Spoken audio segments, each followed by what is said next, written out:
గారు రవికిరణ్ గారు మీరు ఇంకో విషయం మర్చిపోయారు. కాశీలో వారణాసిలో ఉన్న కాశీ విశ్వనాథుని ఆలయం దాని చుట్టుపక్కలన్నీ కూడా ఉన్న ఆస్తులన్నీ కూడా ఔరంగజేబు చాలా ఉదారంగాను అర్ధనిమీలిత నేత్రాలతో హిందువులకి దానం చేశారు. మీకు అది తెలియదా? దాని ఫర్మానా కూడా ఉంది, ఆ కాగితం ఉంది, తెలుసా మీకు? అదే ఇటువంటి అన్ని చూపించి ఔరంగజేబే ఒక గజ దొంగ, మొఘలాలందరూ గజ దొంగలు, ఎక్కడ దోచి గజ దొంగ, ఆ గజ దొంగ దోచుకొని మనకు దానం చేయటం ఏంటి, వెళ్తే వక్త దానం చేయటం ఏంటి? ఇది చిత్రం కాదండి. ఒక దొంగతనం చేసి మీకు ఇస్తే అది దొరతనం అయిపోతా. ఇది ఎందుకు వచ్చింది? 2013లో కాంగ్రెస్ ప్రభుత్వం, యూపీఏ ప్రభుత్వం చేసినటువంటి సవరణ సెక్షన్ 40 చేసినటువంటి ఏంటి, ఈ వక్త వాళ్ళు ఏది ముట్టుకుంటే వాళ్ళదే అనట లేదు. ఇది వాళ్ళు మనం కోర్టుకి వెళ్తా కూడా లేదు, హైకోర్టుకి వెళ్తా లేదు, సుప్రీంకి వెళ్తా లేదు. ఇది రాజ్యాంగ వ్యతిరేకం. వాళ్ళు చేసినటువంటి సవరణ 2013లో అది రాజ్యాంగ వ్యతిరేకం. మనకేం డిస్ప్యూట్ ఉందనుకోండి వాసుదేవ్ గారు, మనం కోర్టుకి వెళ్ళి కోర్టులో డాక్యుమెంట్ చూపించి ప్రూవ్ చేసుకోవాలి. ఇది సహజ న్యాయ సూత్రం. డిస్ట్రిక్ట్ కోర్టుకి వెళ్తాం, హైకోర్టుకి వెళ్తాం, సుప్రీం కోర్టుకి వెళ్తాం. ఈ విషయంలోనే అంటే లేదట. ఏ వక్త్ బోర్డు అయితే మాది అంటున్నారో ఆ ప్రాపర్టీ, ఆ వక్త్ బోర్డులో ఆధ్వర్యంలో ట్రిబ్యునల్ దగ్గరికి వెళ్ళాలి. Tribunal decision is final, appeal చేయడానికి లేదు. ఇది రాజ్యాంగ వ్యతిరేకం, సహజ న్యాయ సూత్రాలకు విరుద్ధం.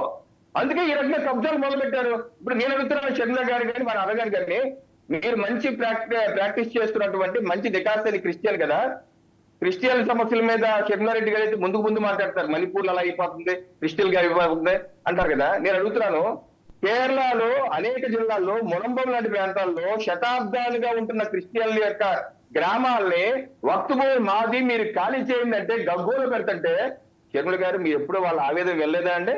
వాళ్ళ ఆవేదన మీకు పట్టదా? వాళ్ళు కేరళ మీ సాటి బిషప్లు, కేరళ కేథలిక్ బిషప్ 29/3/2025 లెటర్ ఇచ్చారు.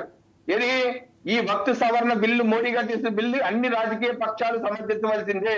ఎందుకంటే ఈ వక్త్ భూమి క్రిస్టియన్ల యొక్క చర్చిలు కాదు, వాళ్ళకి ఇళ్ళు కాదు, కబలిస్తున్నారు. వాళ్ళే కాదు, all India Catholic bishop conference of India వాళ్ళు ఇచ్చారు లేక వక్త్ సవరణ బిల్లు సమర్థించండి అని. నేను అడుగుతున్నాను షర్మిల గారిని, వాళ్ళ అన్నగారిని, మీరు క్రిస్టియన్లు కదా, మరి మీకు సాటి క్రిస్టియన్లు ఆల్రెడీ ఆల్ ఇండియా బిషప్ సంఘాలు సమర్థించమంటే మీరు సమర్థించకుండా వ్యతిరేకించారు. అసలు మీరు క్రిస్టియన్ వ్యతిరేకం అర్థమైపోయింది. దీన్ని బట్టి మీరు ఎట్లాగో పేద ముస్లింకి వ్యతిరేకం.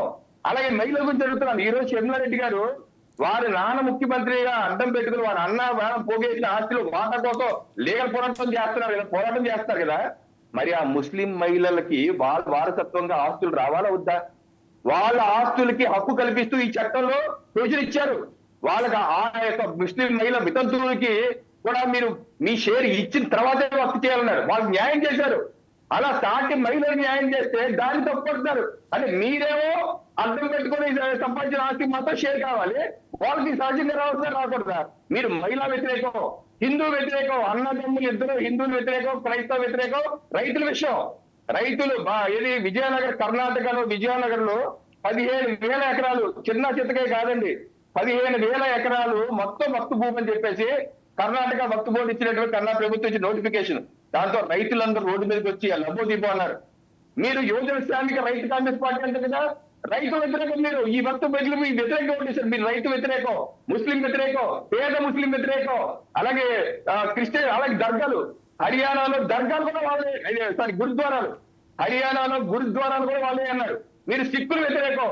ఈ రెండు కాంగ్రెస్ వైసీపీ బ్యాచ్ అంతా హిందూ వ్యతిరేకం, క్రిస్టియన్ వ్యతిరేకం, సిక్కు వ్యతిరేకం, పేద ముస్లిం వ్యతిరేకం, పేద ముస్లిం మహిళలకు వ్యతిరేకం. ఈ రకంగా ఒక మంచి చట్టాన్ని వ్యతిరేకిస్తూ తప్పుదోవ పట్టించారు. వీళ్ళకి ఉన్న ఓటు బ్యాంక్ కూడా, రాష్ట్రంలో క్రైస్తవులు ఓటు బ్యాంక్ ఉంది వీళ్ళకి, వాళ్ళ అన్నకి కానీ వీళ్ళకి కానీ, ఆ ఓటు బ్యాంక్ కూడా మీకు తుడిచిపెట్టుకుపోతుంది 2029 ఎన్నికల్లో. ఎందుకంటే మీ బిషప్లు, ఆల్ ఇండియా బిషప్ సంఘాలు ఇచ్చినటువంటి నిర్దేశానికి వ్యతిరేకంగా కూడా మీరు చేశారు. సో మీరు క్రిస్టియన్ ఓటు బ్యాంక్ కూడా పోతే పేద ముస్లింలు మహిళలందరూ మీకు దూరం అవుతారు. ఉన్న ఓటు బ్యాంక్ కాస్త పోతారు. రైట్ అండి. ఒకసారి రఫీ గారి దగ్గరికి వెళ్దాం. రఫీ గారు మీరేమంటారు? టీడీపీ ఒక స్పష్టమైన గందరగోళంలో ఉన్నట్టుంది. ఎందుకంటే మొన్న ఎలక్షన్స్లో మొత్తం మైనారిటీలు దగ్గర 70% మైనారిటీస్ మీకు ఓటు చేశారు మీ మీద నమ్మకంతో. ఇవాళ మేమేదో సవరణలు ప్రతిపాదించాం, దానికి ఆమోదింప చేసుకుంటామని చెప్పారు. ఏం చేసుకుంటారు అక్కడ? 72 సవరణలు ఆల్రెడీ ఆ చట్టానికి చేసి దానికి